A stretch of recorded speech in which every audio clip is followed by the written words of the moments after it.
True to form, we're starting promptly at 8 o'clock. Introduce myself, Sandy Dunn. I am on the executive committee of the Research Bureau, a former chairman, or a current vice chair, a longtime member, and I'm also the general manager here at the DCU Center. So welcome, everyone. You are here for the Research Bureau's Urban Design Forum. Hopefully everybody got the right place. Research Bureau was founded in 1985 to promote informed debate and strong local and regional public policy. While we began with a focus on public finance and administration, over the years, we've expanded to include public education, safety, economic development, and all those issues that build a strong urban center. We recognize that a successful city requires both successful governance with our city council and mayors, as well as successful management through the city manager and the staff of the city. It must be a place that people choose to have a voice in their community and where developers choose to come and invest their monies. In May, the Research Bureau hosted its first Urban Design Forum, inviting experts from Boston, Lowell, Northampton, and UMass to talk about how urban design works and how it fits into an overall economic agenda. Today's forum brings together Worcester voices to talk about how some of those lessons apply to Worcester. Urban design, ensuring the public and private architecture and infrastructure build upon each other, support each other, and is a critical component of a strong economic development program. The DCU Center is a prime example. 1982, a concrete block building dropped into the center of Worcester with no windows. The building represents two separate structures now, an arena and a convention center, that need to blend with each other, but also to blend with the surrounding neighborhood. In the past several years, as we've approached a redevelopment of the building, we knew that we needed to make certain changes to not only support the operations, but also to complement our downtown neighborhood and the investments that the city was making in City Square and a variety of areas in downtown, and to better communicate with our neighbors and become more pedestrian friendly. We used windows, as you can see, signage, landscaping, public art, and even outside music to reconnect the venue to the surrounding streets and promote a walkable and visually friendly environment. We incorporated two new retail opportunities that serve not only the building, but also serve our neighborhood. Figs and Pigs, an eatery, and Worcester Wares, a destination retail shop with products that appeal to both visitors and locals alike. Thinking both internally and externally, we are able to make the DCU Center both a more successful venue, as well as, and more importantly, a successful component of downtown. The effort is far from complete, and there is never an end game in development. As an open lot is built upon, or a building use changes from retail to an office to a residential building, the surrounding neighborhood and the physical structures need to continue to evolve. The process in Worcester has been amazing. Brownfields turned into ice rinks, malls turned into residential locations, manufacturing buildings that are turning into restaurants.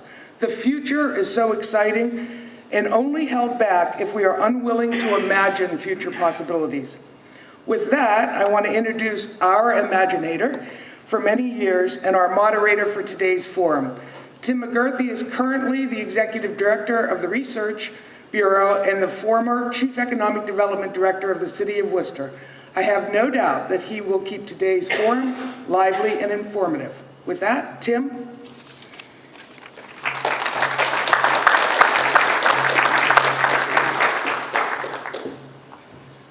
That sounded a little more like an order than an observation. With that, I want to thank Sandy and the DCU Center for hosting us today, Commerce Bank for being our primary sponsor this morning, and our panelists. I do want to mention Alan Fletcher was going to be part of our panel this morning, but to show Worcester's interconnectedness with the world, Alan owns property in Puerto Rico and has family in Puerto Rico, and he had to quickly get on a plane to see the impact of the hurricane and help out. And so big thanks to Todd Rodman from Seder and Chandler, who stepped in at the last minute to join our panel to talk about urban design and its relationship to real estate development. I also want to thank our other panelists, Dan Benoit, president of Benoit Design Group, Joyce Mandell, founder and director of Jane Jacobs in the Woo, and Steve Rolle, the assistant chief development officer for the city of Worcester, focused on planning and regulatory services. As Sandy mentioned, this is part 2 of an urban design discussion. In the spring, we heard from experts from beyond Worcester. We wanted to talk about the lessons we've learned here in Worcester and the lessons we have yet to implement here in Worcester. And so with that, before we begin our discussion, I invite Steve Rolle, the city's chief planner, to come up and do a quick overview of where Worcester is and where Worcester is going as it relates to urban design. Okay, well, good morning, everyone, and thanks for coming out this morning to meet with us and have a discussion about urban design. Did most folks attend the first forum that was held a few months ago? Show of hands. That was an instructive forum, and Tim, this is great that you're hosting these events and putting these on. It's good to get a dialogue going about this topic. I'm going to keep this presentation very brief because we want to save as much time as possible for the group discussion, but I just wanted to give a little bit of an overview about how urban design is incorporated into planning and development review in the city of Worcester. So just briefly, what are we talking about in terms of urban design? It's really that intersection of planning and architecture. And if you're at that first forum, there was a lot of discussion about just how urban design fits in with architecture and urban planning. So I'm not going to go into a lot of detail, but the graphic, I think, is a good illustration of this that I lifted from the Bureau's recent brief on urban design. You know, it's really that intersection of planning and architecture. It's about how development and the public realm relate not just internally or designed internally, but relate to each other and to the broader community. Thought Sandy actually gave a great example here at DCU Center. You know, it's not just about the design of the building, it's about how that building interfaces with the community and looks outward and connects with the rest of the community as well. One other important point I wanted to make is that urban design is not just about private development, it's about the public infrastructure as well. We need to think about how these things work together, how they support each other, and keep that in mind. Just quickly, a brief overview of the land use and development review process in Worcester, just for a little bit of background. Development is governed by a number of laws, but primarily it's Massachusetts General Law 40A, the Zoning Act. I think there's a pretty broad consensus that the Zoning Act is a little bit antiquated at this point. It's very predictable in spring. You know, the daffodils come out of the ground, and someone's proposed that we're going to do something about the Zoning Act, and most years nothing happens. There were actually some reforms last year, but it is an act that hasn't changed substantially in a long time. And so that's something that's important to keep in mind.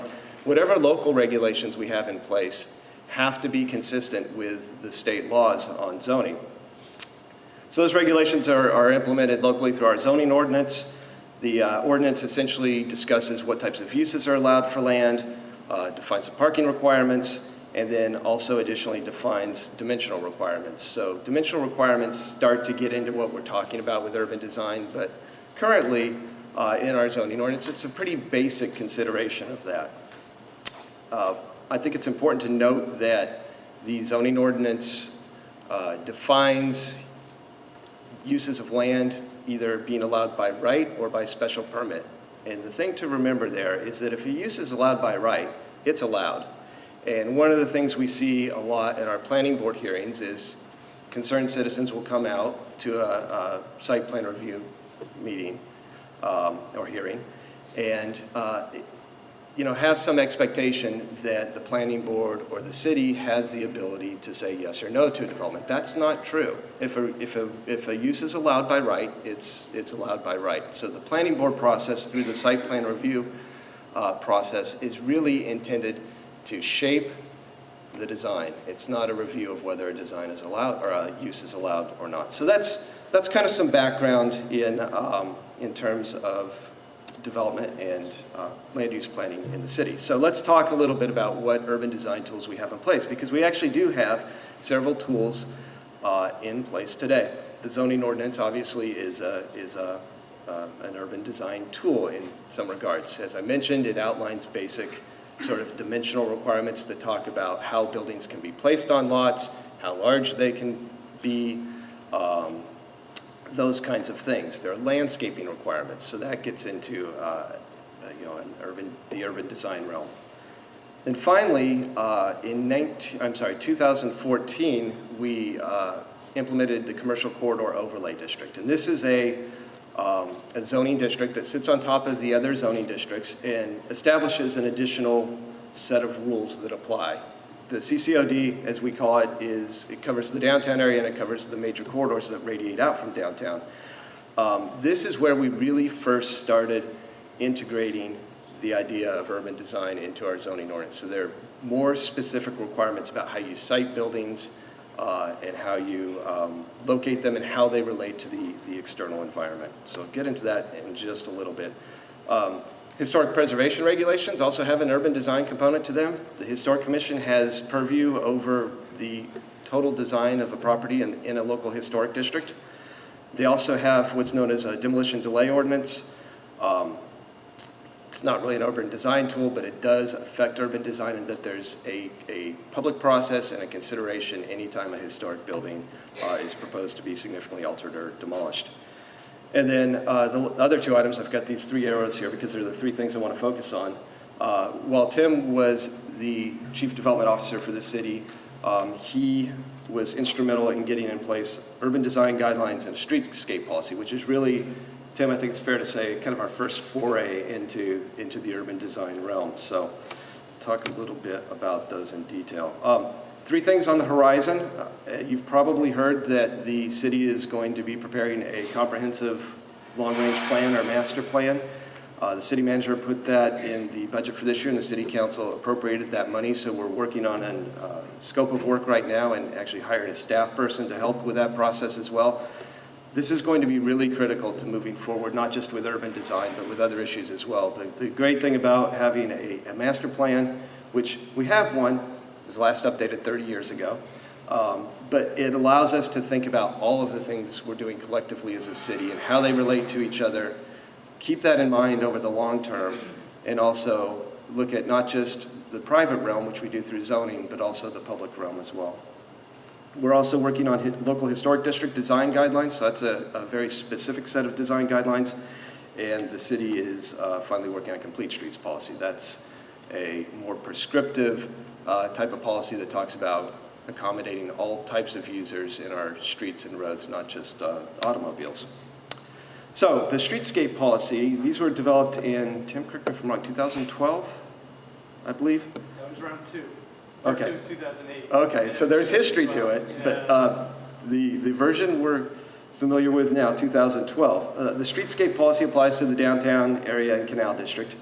There's two sort of variations of streetscape templates that are defined. One is what's called the historic district, which is Main Street and the connecting side streets. So this is where we have preponderance of older, historically important architecture. And then there's a different streetscape template and design guidelines that are established for what's known as the Innovation District.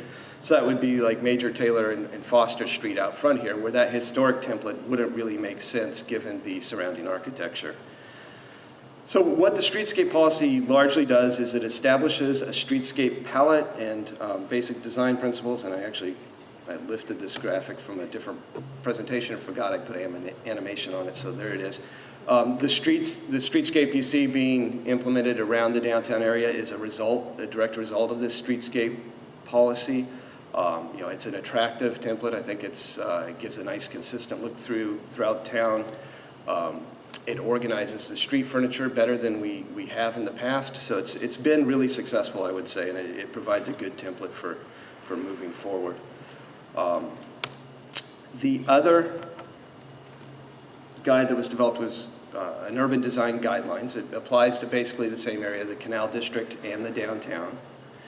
The purpose was to enhance the historic buildings and ensure that new development is complementary to the setting. And in this case, looked at two districts, again, Historic District and Innovation District, but there's a nuance to it as well, in that the major streets and the side streets are treated differently. So the Historic District would be something like Main Street. The Innovation District would be, say, Foster Street or Major Taylor Boulevard, which are these larger streets with a different scale and a different feel to them. And then the side streets, which have a little more, I guess you could call it an intimate scale and different relation to the public, are what's known as the Historic Corridor in the Innovation District. So these guidelines are mandatory for projects that have city participation. So if there's if the city's actually developing the project, or if the city has a financial commitment to it, then application of the guidelines is mandatory. We certainly recommend that developers review them as well. Now, having said that, they're pretty basic guidelines. They're not overly prescriptive. It's kind of an introduction to the ideas behind urban design more than anything that's really detailed in terms of how they should be applied. So here's an example of a particular aspect of those design guidelines. It covers things like building orientation and facade design, street activation, so getting ground floor uses, ensuring that you don't have blank walls along your street face, and also covers signage. The example shown here, I don't know if that, it does show up well, talks about how important it is to have activation of your building front through windows and doors and entrances and that kind of thing. And it's important to get enough of the space allocated to the kind of visible linkage between the inside and the outside. In this case, advocating for at least 3-to-1 coverage for windows and doors in the ground floor and at least a 1-to-1 coverage in the upper floor, with some graphic examples to illustrate how that works. So the last thing I wanted to cover was the CCOD, the Commercial Corridor Overlay District. And really what this is kind of a first attempt by the city to codify a lot of the ideas that are in those urban design guidelines and make them an actual requirement of the zoning ordinance. And I don't think people recognized it at the time, but really this was our first kind of baby steps toward what's known as form-based code. Form-based code is a zoning approach that's been around for almost 20 years. It's become quite popular in the last 10 years or so. And rather than primarily focusing on regulating the use of land, form-based code really focuses first on the urban design and architectural aspects of development. And then the consideration of use is still there, but it's secondary to how the development is designed and interacts with the community. The other thing, I've got a list there actually of the components of the CCOD, and you'll see that they're basically the same things that the streetscape policy, the urban design guidelines established as well. The other thing the CCOD did is it reduced the minimum parking requirements and established maximum parking requirements. And you might ask, well, how's that related to urban design? And I'd say it's critically related to urban design. We can't develop high-quality, walkable neighborhoods if we're dedicating 3/4 of a lot to surface parking. That's just, you can't have both things. So I can tell you, we studied Worcester's parking requirements. We studied other communities. We're requiring too much off-street parking, and that's something we need to address. In the CCOD, we have addressed that. We've reduced the parking requirements. We've put a cap on the amount of parking that you can provide. We've put some smart regulations in terms of mixed use. So if you have complementary uses in close proximity to each other, you can get a further parking credit. And these are things we need to think about applying throughout the rest of the city as well, where it makes sense to do so. In terms of the form-based elements, when we talk to build to lines rather than setbacks, that's speaking to bringing buildings closer to the front of lots. And it's important to note that it's not really just about locating where you locate the buildings, it's how those buildings relate to the public realm, how they relate to the street. Do they have entrances toward the street? Or is the pedestrian connectivity good? Does it feel like part of the community? And these are some examples from I didn't intend to find two pieces of architecture where the architect apparently liked the same roof design, but I did. The top is a development in Charlotte, North Carolina. That's actually a fairly suburban shopping center that has ground floor uses that are oriented toward the street with the parking in back. And then the bottom picture is Portland, Oregon, so opposite sides of the country. And what I thought was interesting about the bottom one is it's a different context. That is on a very busy arterial.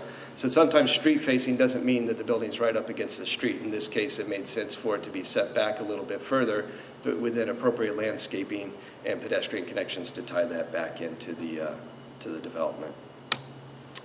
All right, and then final thing I wanted to say is the things that we're talking about in the design guidelines and within the CCOD and that we'll be discussing here at the forum today, they're how we used to develop our cities, right?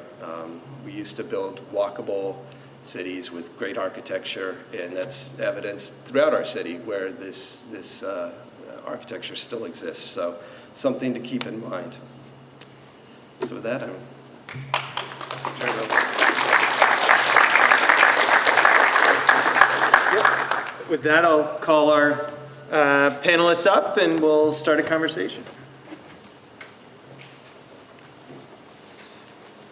I do want to highlight, I want to thank Councillor Lukes and Councillor Rosen who are here.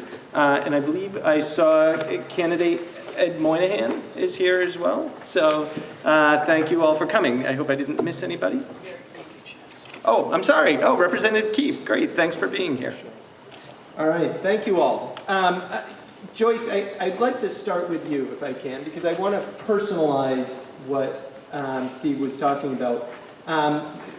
Joyce's background is working in community development and economic development.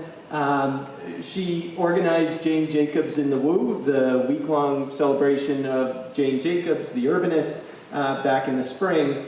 But Joyce, what's the personal experience for someone in a quality urban design environment? What would quality urban design mean to the experience of someone in Worcester? Can you hear me? Press the button.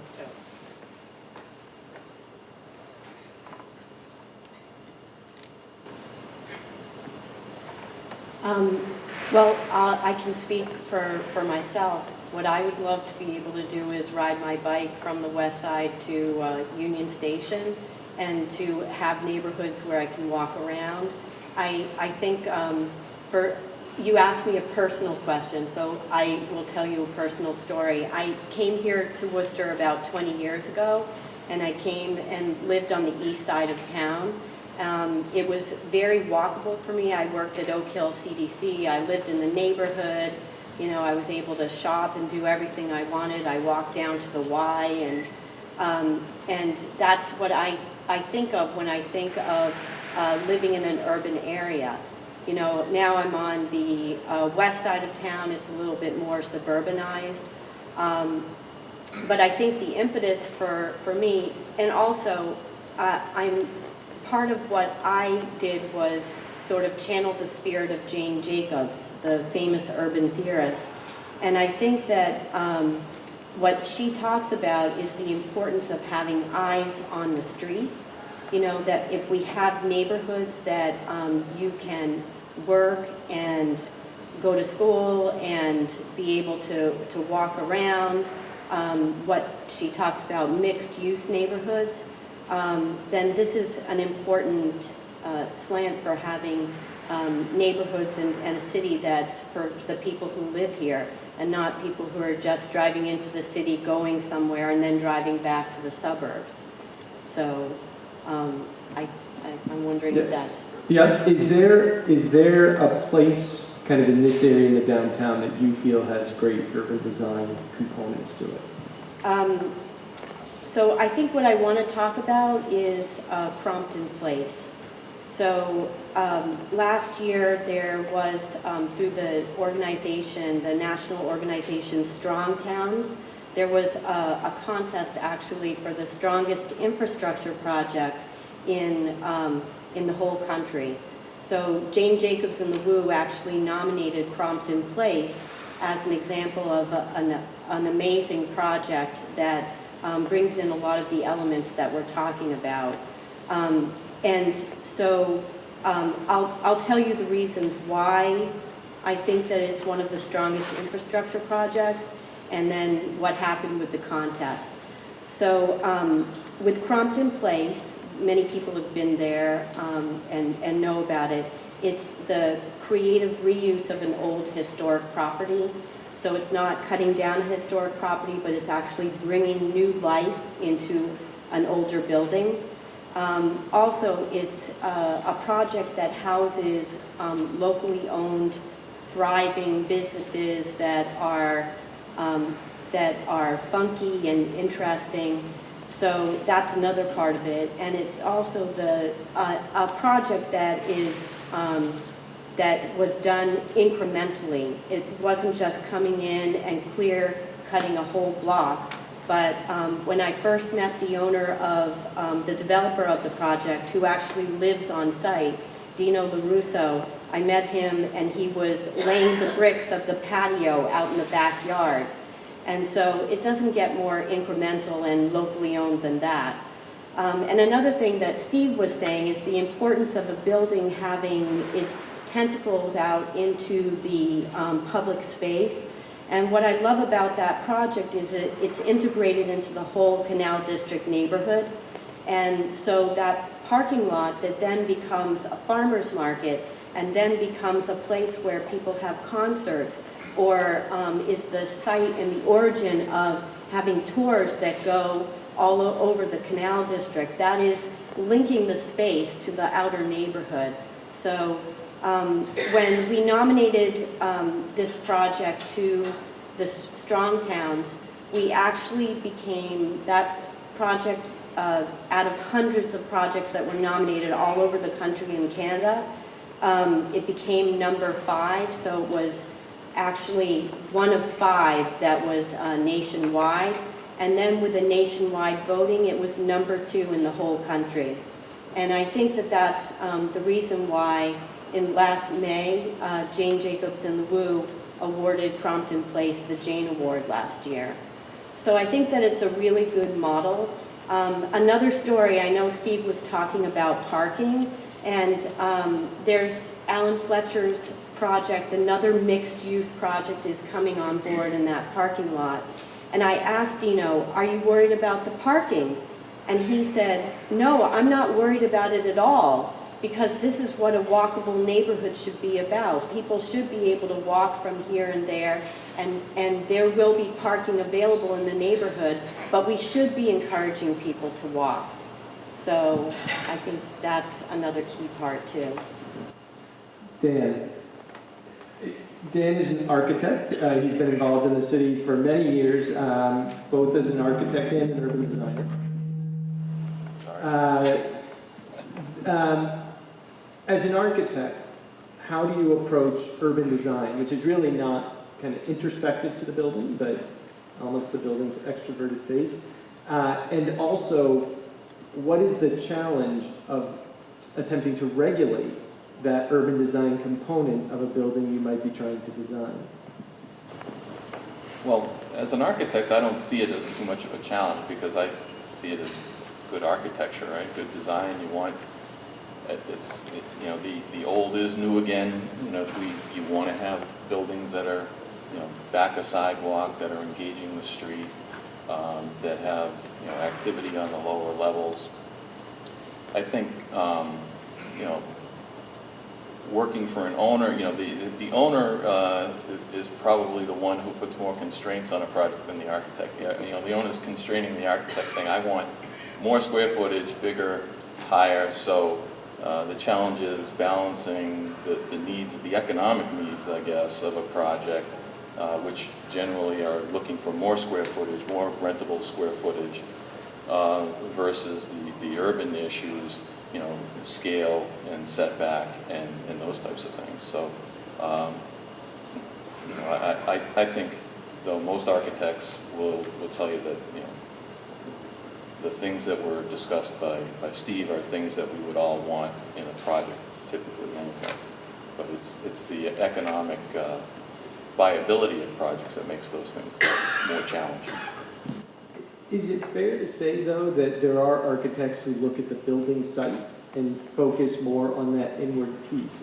I can say from my experience, there have been times we've engaged in conversation where the city's perspective was just not acknowledged or even kind of understood by necessarily an architectural team. There's architects who are urban designers, and I think you're one, and then there are architects who design buildings that are meant to stand alone and stand out. Yeah, I mean, I suppose the glass tower downtown is a good example of that. You know, it's a building that's placed in the urban center that has big setbacks, not necessarily relating to the urban context. I guess there are architects like that. I just don't. I don't have that mentality, I guess. So it's hard for me to relate specifically to it.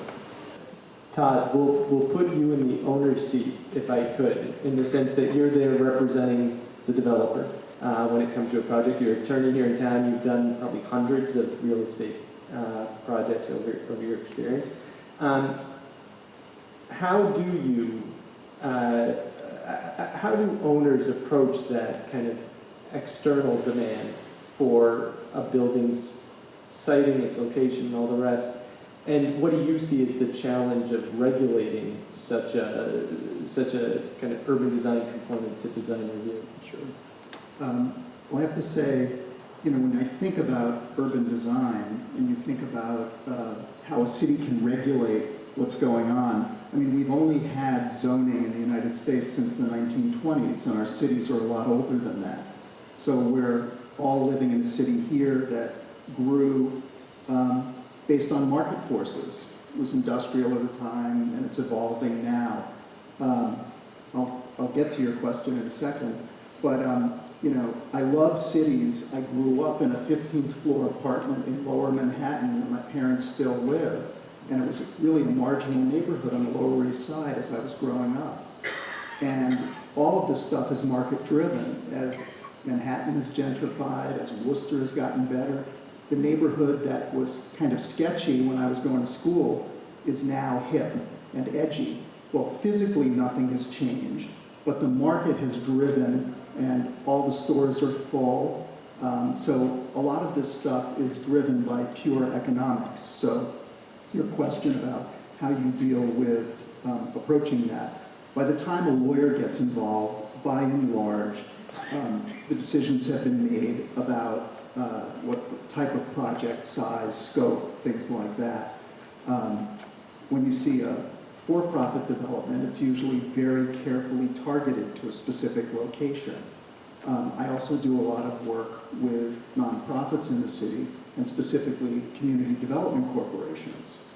And when you're in the nonprofit realm and affordable housing, I see a real attempt, at least in the nonprofit realm, because they're fitting into an existing streetscape and actively trying to kind of interact with their surroundings, supplementing and building off of what's there. I think Sandy's example of the DCU Center as starting out as a block dropped into the middle of downtown and then evolving over time, driven by market forces, is a great example of the evolution of a project, the evolution of our cities over time, how good urban design can make an existing project better, add retail components and things like that.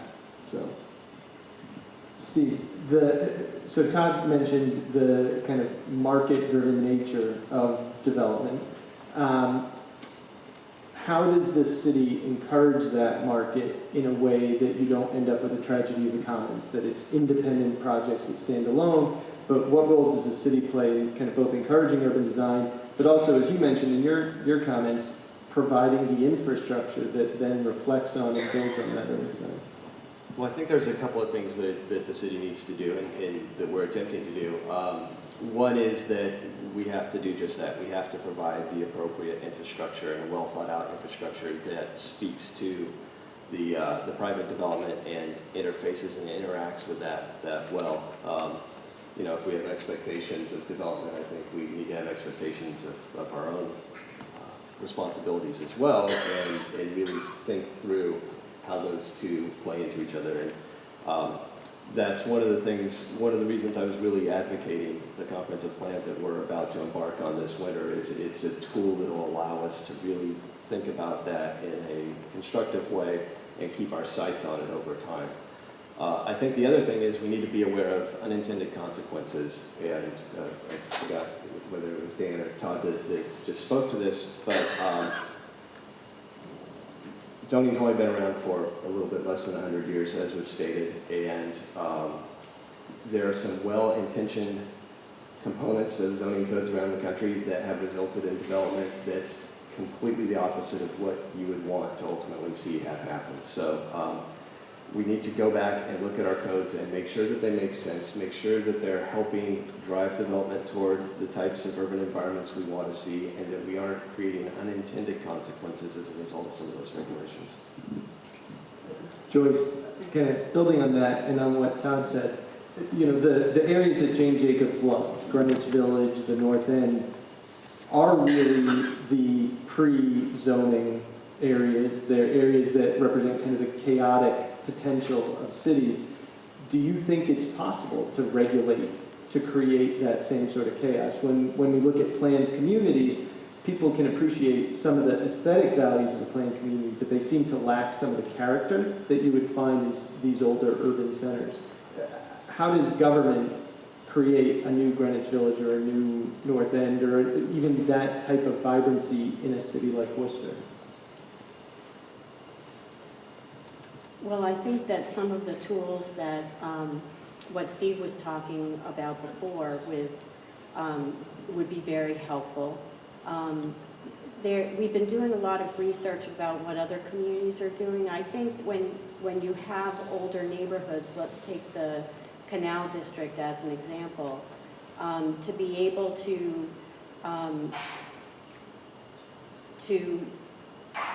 just, I'm sorry, can you just repeat the question? Just can you regulate chaos? Can you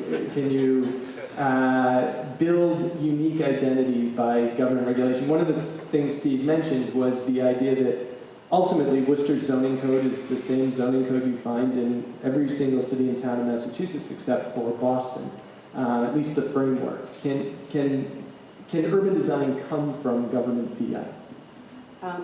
I think that it's very hard to be able to have.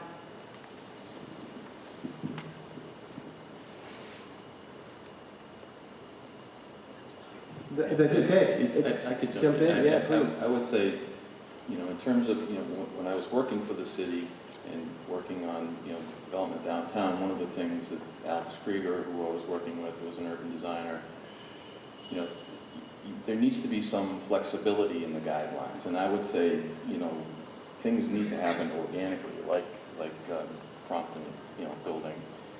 So to some degree, the guidelines need to allow for some flexibility, for some originality that may not be, you know, exactly, you know, this band goes across here and, you know, this window has to be there.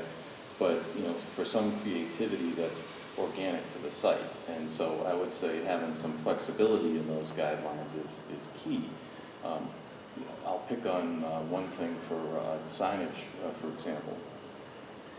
And I could be wrong about this because I'm not intimate with the signage guidelines, but I believe neon signs are verboten these days, you know. And of course, everybody loves Coney Island, right, with the huge neon sign. So that's an example I always pull out of. Well, are you going to say to a place that you can't do a sign like that, you know, because it doesn't fit into the guidelines? You know, that's the kind of thing where I think the city or any city, this city or any city would need to have some flexibility and say, well, geez, that's, you know, you're making a statement. It's something that, you know, really adds to the neighborhood, to the community, to the viability of the street. So, you know. And I just want to follow up on that as well. The sign regulation is actually a pretty good example. Sometimes I think we need to just sort of make sure we're staying out of the way of creativity and good development. And that doesn't mean that there shouldn't be regulations. There very much needs to be a solid foundation that I think drives development toward the types of forms and interaction with the public realm that we've been talking about, but you don't want to stifle creativity and, in an unintended way usually. And I think sometimes we perhaps tend to, I'm using we collectively, not just Worcester, but the planning and development, the planning community in particular, tends to over-specify in our regulations. So I think that's going to be a real challenge for us moving forward. After we do the comprehensive plan, invariably there's going to need to be changes made to the zoning ordinance. That similarly hasn't been substantially amended in, I think since 1991 is our last sort of base zoning ordinance. We changed it over time, we've added the CCOD and that type of thing, but at some point in the future we're going to need to take a look at that again.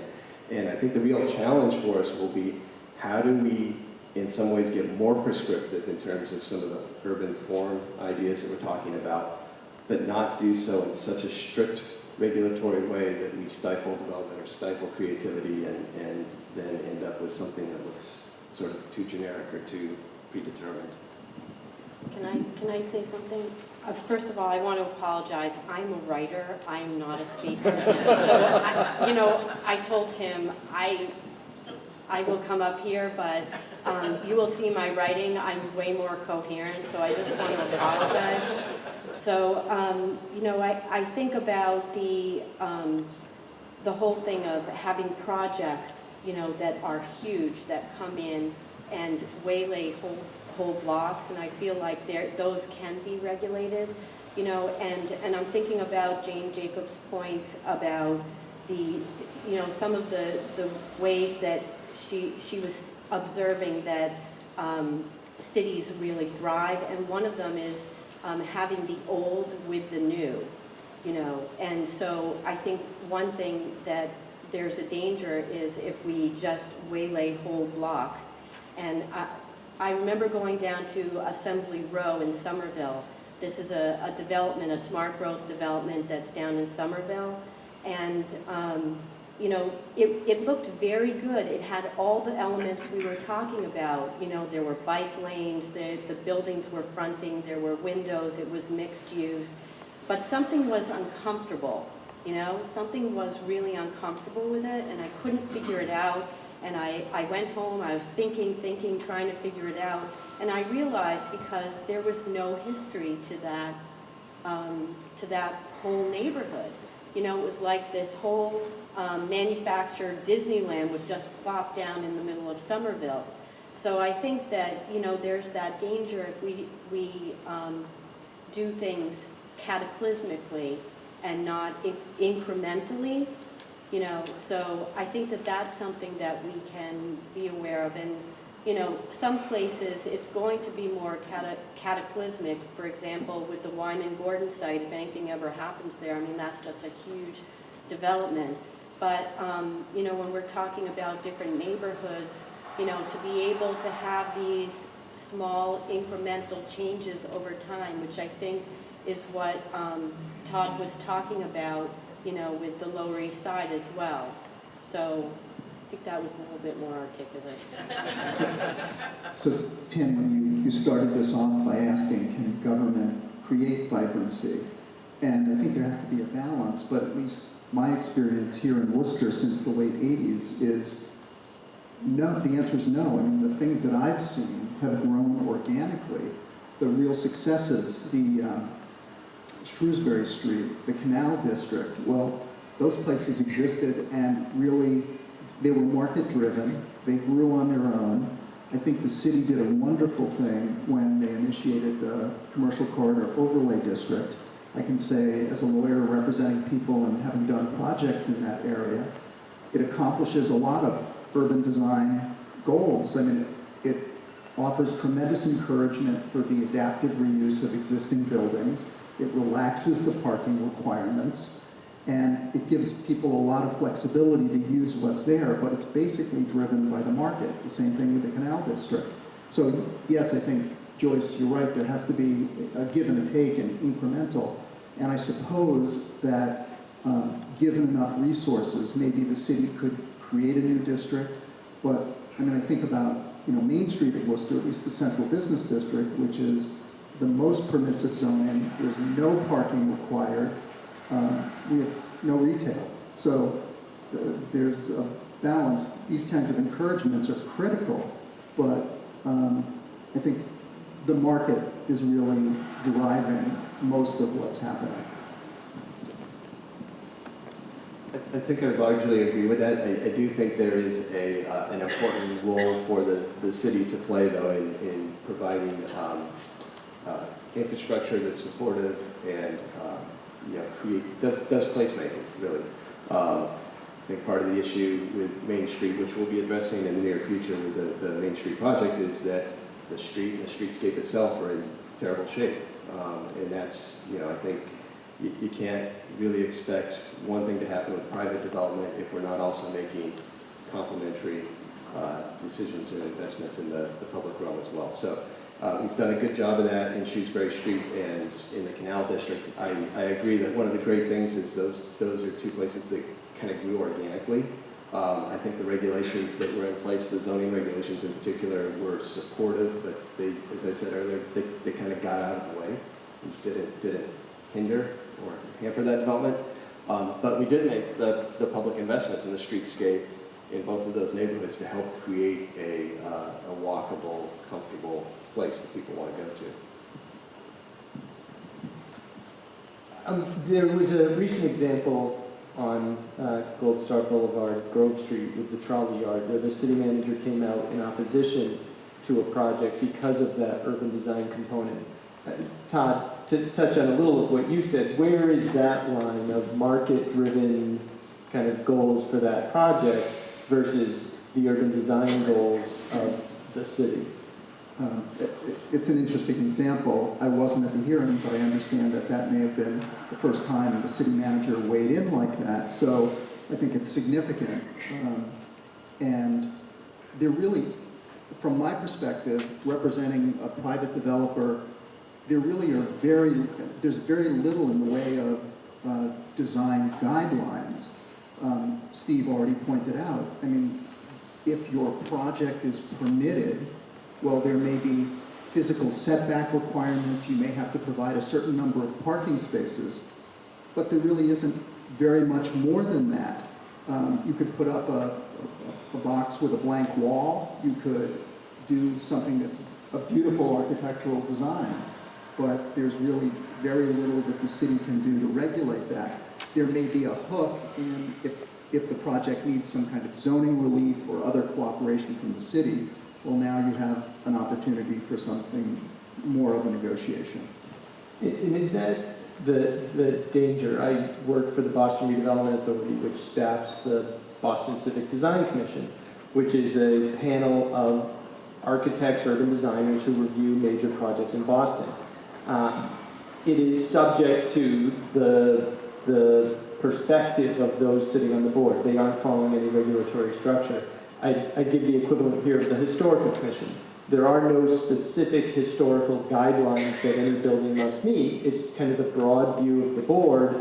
Is this being historically sensitive or not? How do you craft urban design regulations, urban design prescriptions, when it, in some ways, beauty is in the eye of the beholder? We know general urban design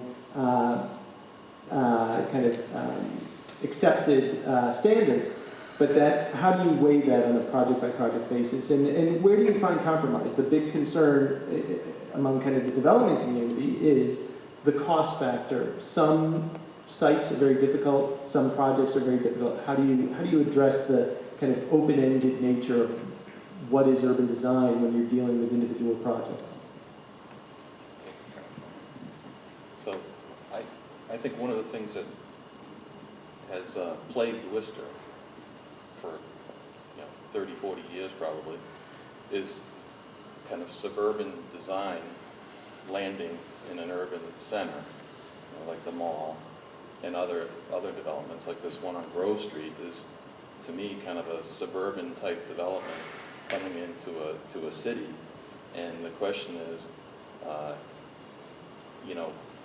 Gold Star Boulevard is a little different from downtown Worcester, but is it still urban? And do you make it a district that has guidelines for that district that says, in this area, we expect this, you know, at a minimum.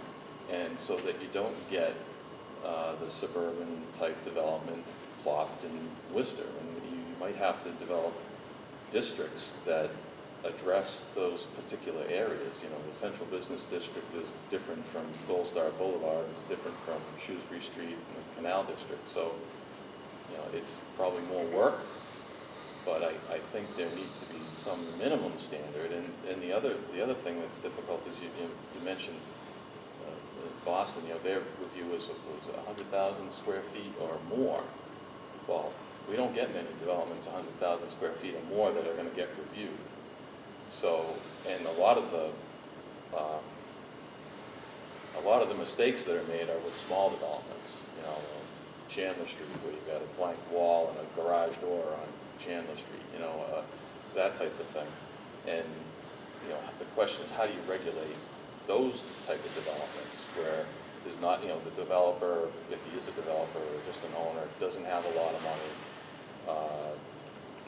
You know, what can you do to regulate that kind of stuff? But you know, again, from my perspective, it's just good design, right? You do something that looks good and helps your business, because usually good design is good for business.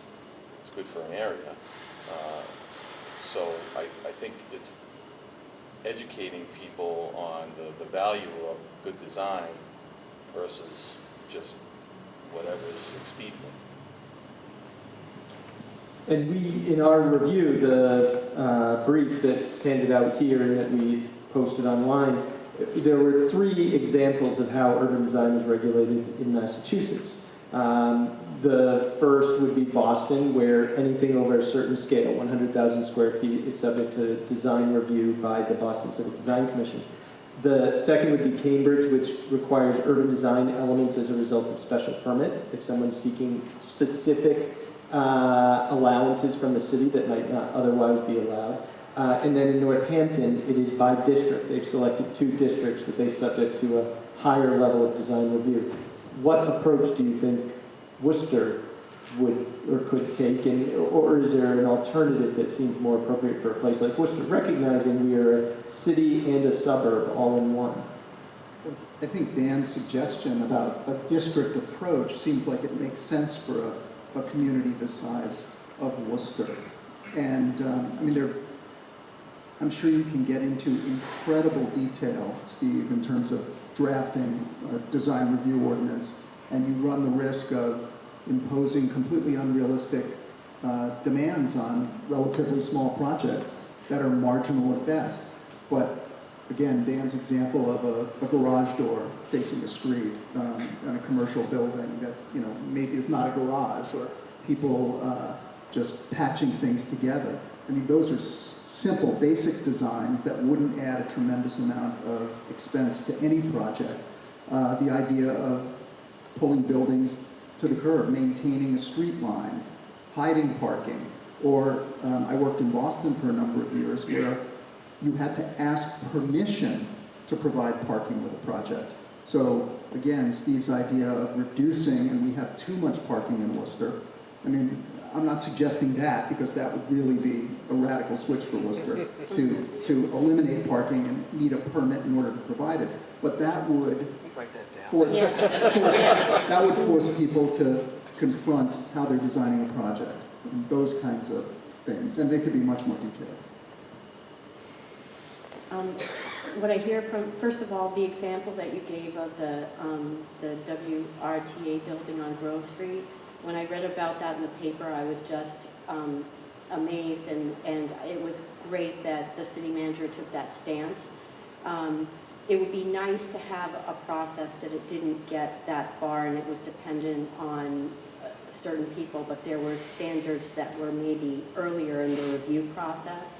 But what I hear in your question is, what do we require, and also the process, you know, and what I would see something that is early in, so that when a developer comes into the city and they know what the standards are, and it's either reviewed by staff of the city or there's a separate design review board. You know, you mentioned the Civic Design Commission in Boston. So we've been researching different models of what other cities have been doing as well, but that there's some sort of process in place, and there are really well-outlined requirements that can shift. It was very interesting, the last forum you had, one of the speakers said that they could tell the economics of the city that they were in when the parking garages rose up. It was sort of the canary in the coal mine type of thing. But I also think, this is a little bit different than what Todd is saying, but with good design can actually drive economic development too. That it's the other way as well. Okay, I'd love to hear some questions from the audience if folks have questions. Councilor?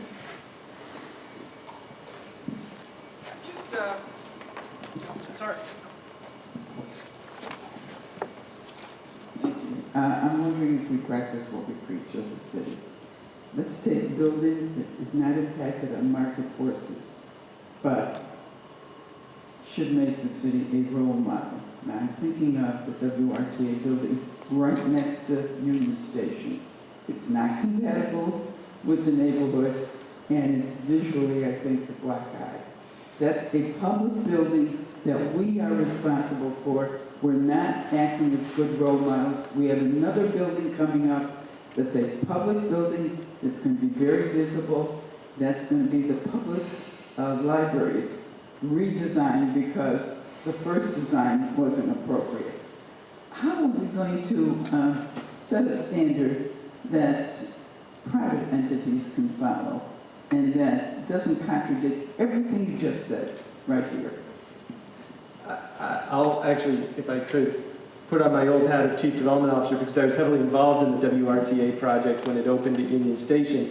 I would say beauty is in the eye of the beholder. It's not a perfect building, but I think there are elements of it that were well done. Kind of recognizing it goes through a public bidding process, public cost process. The key to that building, though, was it is going back to the design guidelines the city laid out. It's in the innovation zone. And so Major Till Boulevard, Foster Street were designed as kind of exciting new opportunities for architecture in Worcester, whereas the historic zone was the focus on Main Street and some of these side streets that come off it. I think the challenge with the WRTA lot is its isolation. The Major Taylor Boulevard Foster there is very wide. There aren't a lot of buildings around it. It faces the garage. I think it might change its character a little bit as the residential opens at City Square. We'll see how that kind of changes the character of the space. I think Steve had an excellent comment, which was the idea of placemaking. And I think that's what we struggle with as a community is we can control one or two lots. We can't control an area. And how do you build place that should be diverse? Great cities are chaotic and they don't have just one type of architecture. Places that are diverse, but that diversity fits within an overall scheme. And I agree that building is isolated the way it is. I do think it has some attractive elements.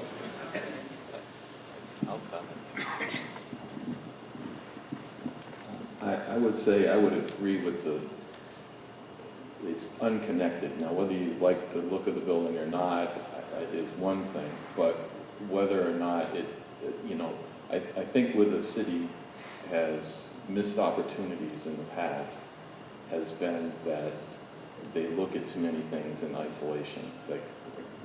Instead of looking at how does the Union Station and that particular parcel connect to the Canal District, and is there a connection through the underpass to Harding Street, and how you can create some connectivity there versus just we need a bus terminal, So I think that's where the opportunities have been lost for many years, is looking at, and this kind of relates back to the question you asked me before about just designing a building and not looking at the area. Maybe the master plan that's coming forward will address some of these things, but I think Worcester has a rich history I think, that's what makes a city different and attractive, and I think that the city needs to look at ways to kind of reinforce the history of the city into new development, with the Blackstone Canal and connecting, the Institute Park all the way down to Crompton Park and, everything in between and how they all relate, how they developed over time, how things are connected. I think that's what makes the difference. Whether, one building is ugly and another one is pretty, it's all, relative, your own opinion, but how it all works together as a concept, or to make the city function, better and create pockets of activity is another thing. So I think it's everything. It's the history, it's the connectivity, it's the architecture. It all has to fit together, and it's complicated.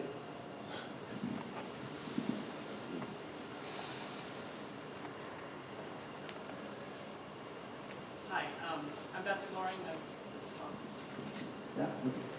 I'm with the Ecotarian. And so I'm hearing a lot from designers and architects and all the experts. And I say this as an exhibit development expert, so I get that. But around the master plan process, where is the public, where the opportunity is going to be for the public voice? We've just created an exhibit called City Science at the Ecotarian. If you haven't been there, you need to come.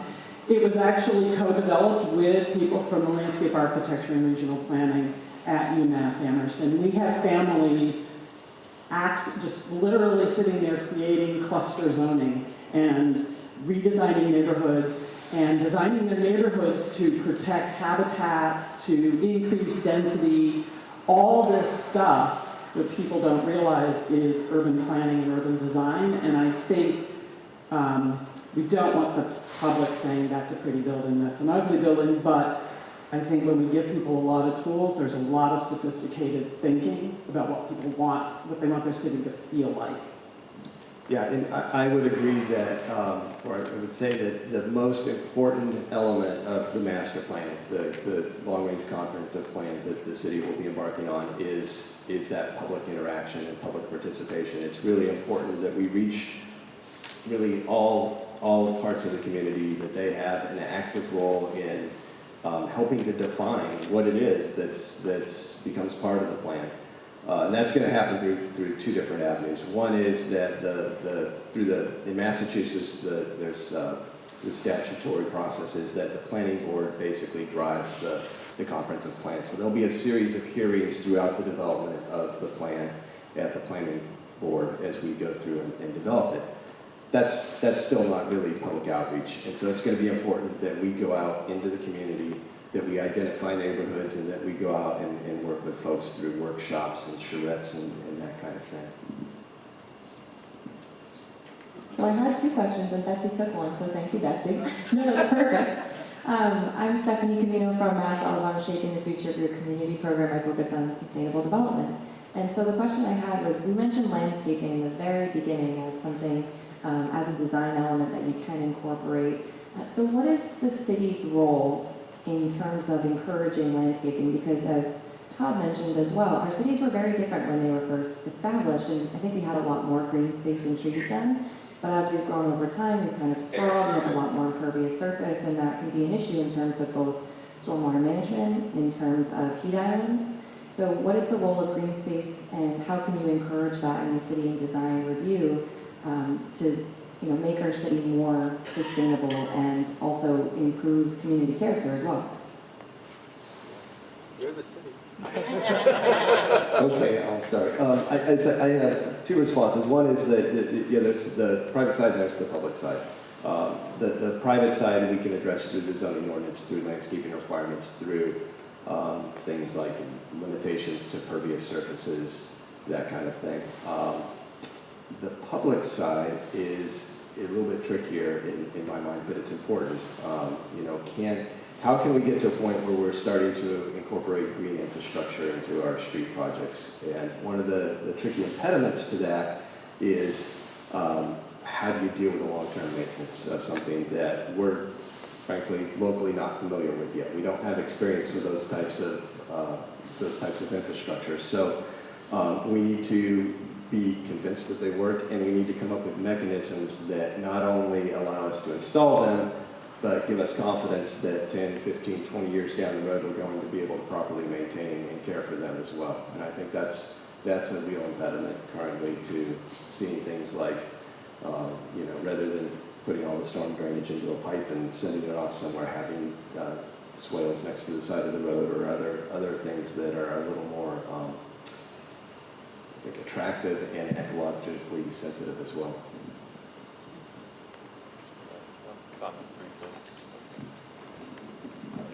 In some communities, there are regulations that say, so much runoff, this is what you can have come off your building in terms of rainwater and that kind of thing, and they require you to do a green roof or some other type of filtration system before it goes into their system. It depends on the area too. I mean, it's usually some body of water or something like that. It's not necessarily everywhere, but it is frequently a requirement in some communities that you manage your stormwater.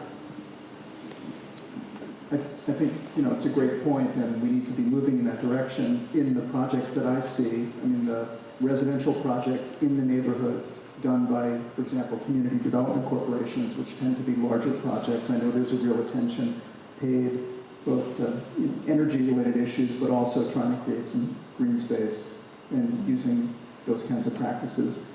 In the more developed sections of the city, commercial districts, I mean, it really sometimes just comes down to, do we really need to put a tree in that parking lot? Which I know is really not what you're talking about, Stephanie, but.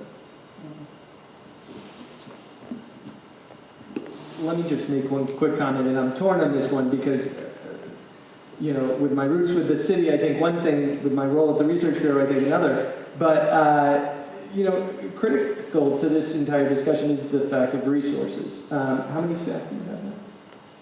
5 staff manage over 100 public meetings a year on 5 boards?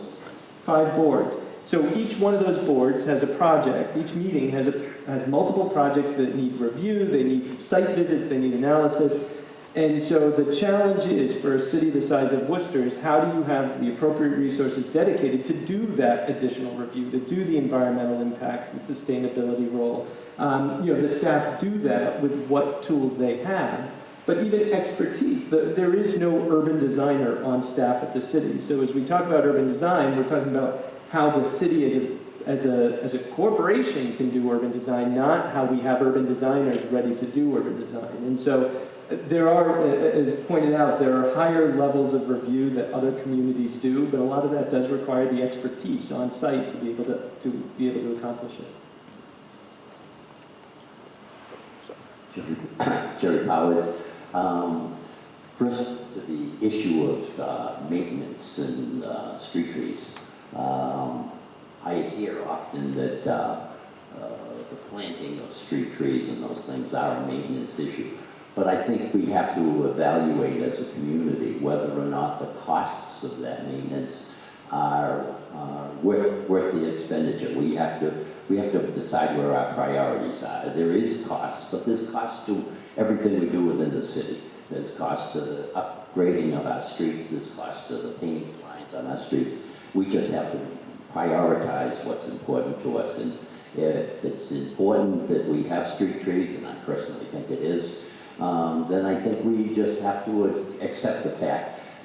One of the things that we don't do in the city is look at a replanting of street trees on a periodic basis. We don't need to wait until trees are 80 years old and have torn up the sidewalks. We could go back in on a 40, 50-year cycle, planting trees, and when the old ones get to the point where they're destroying the sidewalks, take them out.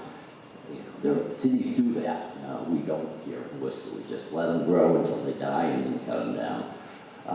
What I wanted to ask for a question was you talked about Grove Street. I'm wondering if the zoning requirements, the overlay district, needs to be somewhat expanded to cover some of these areas. I know that it covers just basically central arteries. And I'm wondering if places like Grove Street should be included in that, in designs like that. Even in the Canal District, I believe it just covers the main arteries and doesn't cover the side streets. And I'm wondering if that's problematic in terms of how the development goes on the side streets as opposed to the main streets. So one of the things that we've been talking about as a staff is this idea that, I guess two things. One is incorporating some of the ideas that are in the CCOD just into the base zoning that applies throughout the city where it's appropriate to do so. But then the other is that there are portions of the city that deserve some sort of CCOD-like treatment, but that's not exactly the right tool because that is a very sort of urban-focused district. And there's kind of I think a transition zone that isn't developed to the same intensity and the exact same types of characteristics, but you'd still like to see something that's closer to that than your typical suburban development, say. So that's an idea that we've been talking about and looking at is whether there's a kind of a CCOD transition zone that's outside of the current overlay district that applies to other areas that are kind of that natural transition. I'm Carl Gomes. Carl Gomes, I'm a citizen in Worcester. I live at West Wilson Drive. I was very glad to hear that there's going to be an emphasis in the future in terms of engaging neighborhoods and how design impacts that. So speaking of neighborhoods, I think one of the things, particularly in my neighborhood, I consider it a gateway. Coming down 190, which the off-ramp into West Boylston Street onto Park Drive. What kind of partnerships will there be in terms of potentially with businesses and the state? Because if you look at that gateway there, if you go on there, the impression is it's a city that doesn't care about itself. It's overgrown with weeds, it's very unattractive. And as you come down the ramp, there is that retaining wall that's its useful life has long expired. Speaking of the gem about the trees have been there, they've been overgrown for years, very unattractive. It's a very disconnected neighborhood. So what kind of partnerships, because I know it's a resource issue and the state is involved a lot of the visuality as you're traveling. What kind of partnerships in terms of maintenance? Because Worcester doesn't, at least in that area, it doesn't give you an impression of a city that really cares about itself. It doesn't really give you an impression as a city that's made an investment in itself. So we need to outreach so that impression is there because you don't get that. And the partnership, like there's Norton with St. Gobain's, all that area there on the highway there, it looks, their property looks like it's going to a house of correction with all that metal there. It's not very inviting. Then across from it, along the highway, it's unkept, uncared for. So there needs to be partnerships beyond just the city, but partnerships with the state and partnerships with businesses. What kind of outreach is going to be done to make that happen? There's a lot of great ideas there. I would agree that there are certain gateways that are really critical that we focus attention on. We're actually doing that right now on Consignan Avenue, where 146 comes into the city, and then you go from essentially an interstate highway to a city arterial, and it's important to have a well thought out and well designed transition there. One of it is complicated when you get to a location such as you described, where you have the state involved, both through the DOT, as well as there's some natural resources in that area that get DEP and other organizations involved. So you have a lot of players, you're right. And I think the long-range planning process through the master plan can help identify those areas that are critical and those partnerships that need to be made. So I think that's the way that a tool like the long-range plan can be used. In terms of partnerships, I wanted to touch on that just for a minute, because one of the examples that I hear a lot is, well, gosh, how come Shrewsbury Street looks so great? I drive down Shrewsbury Street, the median is landscaped, it's beautiful, it's well cared for. And actually what's happened there is that the local business district is organized and they fund and take care of that. So that's another example of getting creative to address needs that we have, in this case, maintenance need, landscaping is maintenance. And how can we look at that model elsewhere in the city? Are there opportunities to form partnerships with community groups, with business groups, with other organizations to similarly set up that type of arrangement? One more question? Oh, we'll take two. We'll take two, and then we'll be done. No, go ahead. Okay. Thank you. So there's been I have a couple of questions. I'll try to make it into one if I can. I think there's been a lot of talk today about this city master plan. There's been a lot of talk about that for a while now. As someone who's a degree in planning, I really get concerned about master planning. It's something that I really struggle with in general as an approach. I think that, it takes a lot of time, it takes a lot of resources, that we kind of have to justify our time and resources and kind of have to stick to it. It ends up often, I believe, you talked a lot about how do we not stifle creativity, how do we, you talk about placemaking. To me, placemaking is kind of the opposite of master planning, right? Placemaking is kind of about experimenting with small things, little things, seeing what works and figuring it out.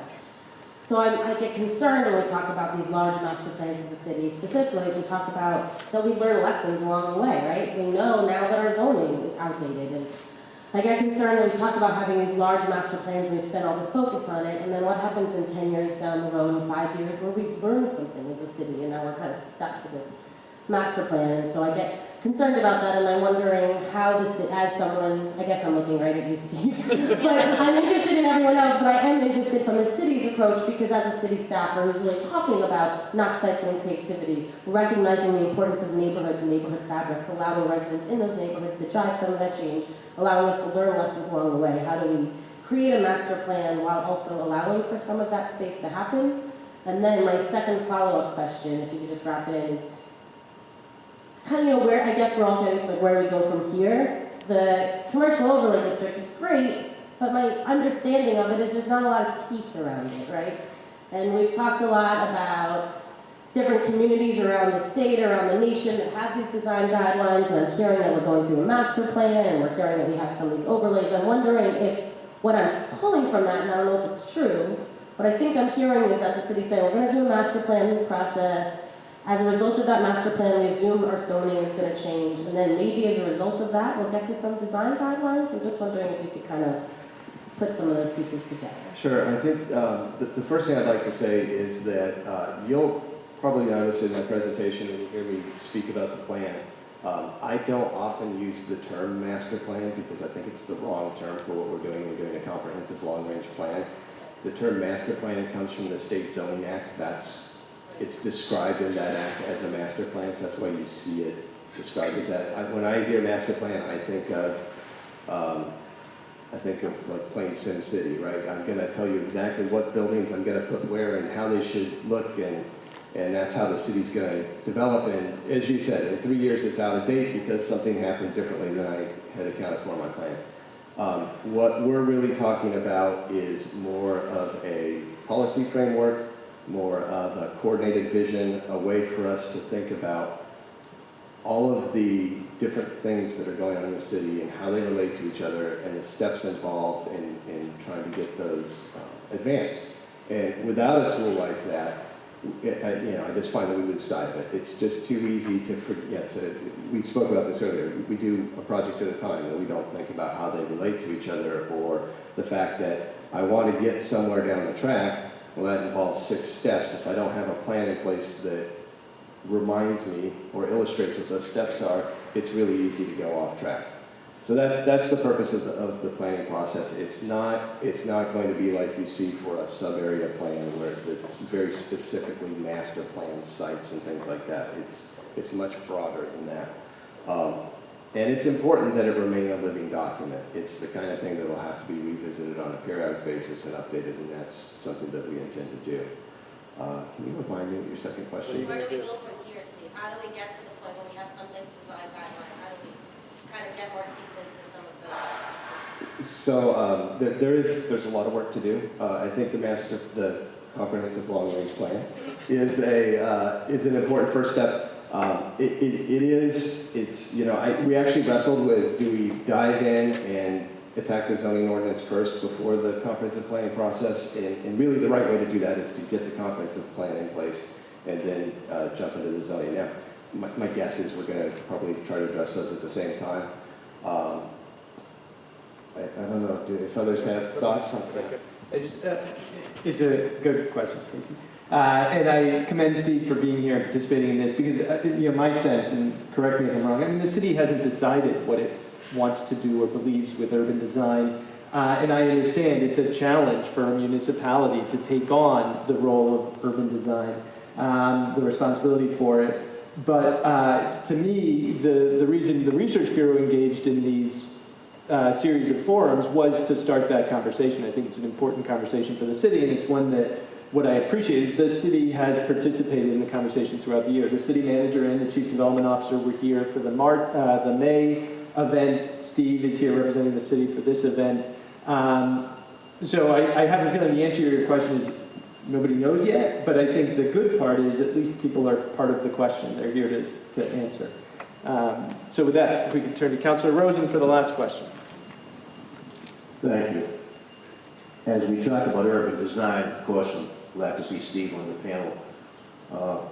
We have planning, we have regulatory, we have economic development. What I think the panel is missing, and what so often is missing in the city of Worcester when we talk about urban design and development, is the public works department. I think so often they're not creative enough. I think that sometimes we have to drag them kicking and screaming to different projects.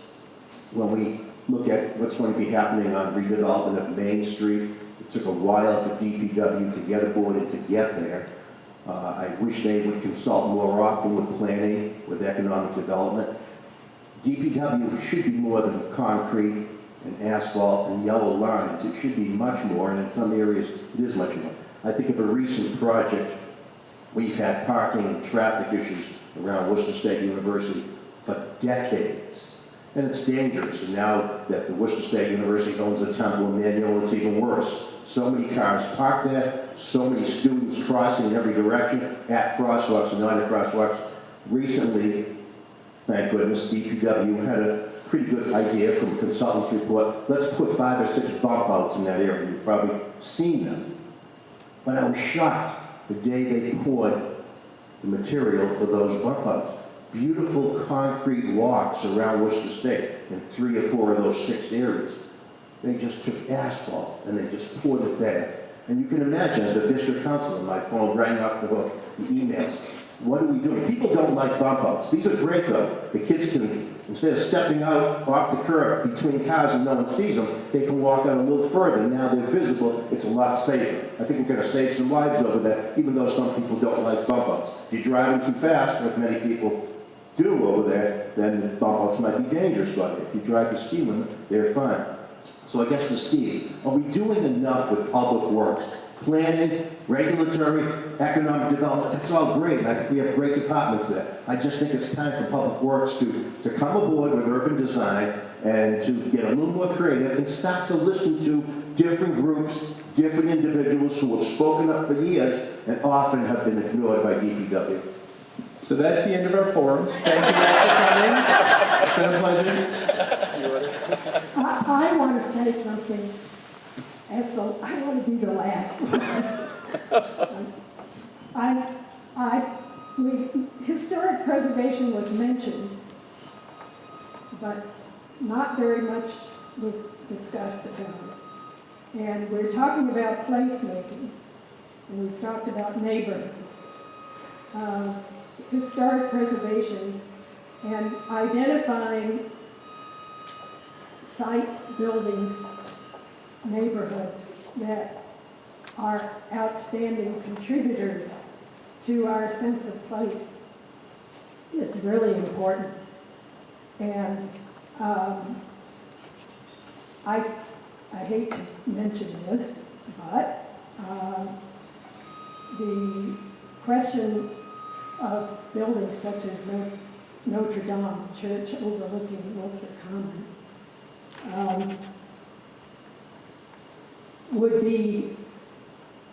is an example of how we have not identified an outstandingly important building as something that we cannot let go, partly because of its location, partly because of its historical meaning to the city as the home of the first French-Canadian community, its importance to the French-Canadian community, and its handsomeness as a building, and the fact that it links a modern section of the city, perhaps the innovation center of the city, with the historic common. And we have really let it go without enough support. And I think that in the future, some sort of identification of properties, sites, and neighborhoods that are of outstanding importance to our sense of place should be considered.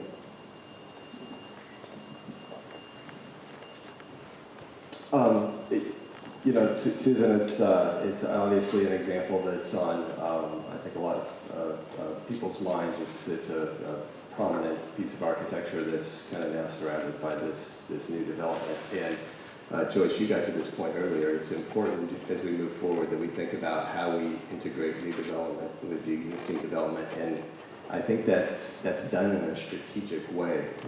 That's really the key here, is how do we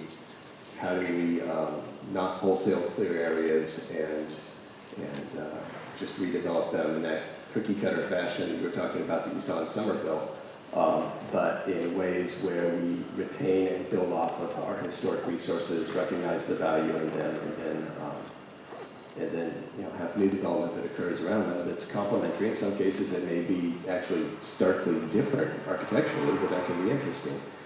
Stark may not have been the best word, but I think a couple things. I keep going back to this long-range plan, but again, that is a tool that will help us identify the valuable historic resources in the city. So there's a chapter specifically on cultural and historic resources that will be part of the plan. That's an opportunity for the community to identify and say, look, these are the places that are important. These are the places that we need to think about preserving and using. The other aspect of that is that it's critical that we work to find ways to put these properties into active use. The best way to save a building is to have something to do with it, right? Give it a purpose, give it a use. It's tricky in a lot of cases, particularly an example like Notre Dame. It's a tricky piece of architecture to work with. So I don't want to mislead anyone and say, oh, it's easy. We just have to identify it and it will be saved. It's not that simple, but I think that's the first step. And I am going to get to Councilor Rosen's point just briefly.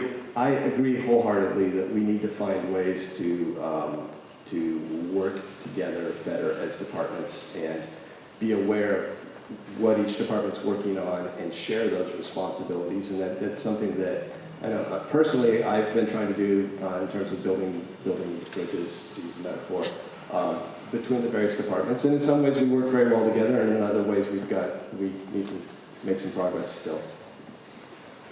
All right, thank you very much for coming. We ran a little long, but it's a great conversation and a great topic, so thank you. Thanks very much to all our panelists. This is a great talk.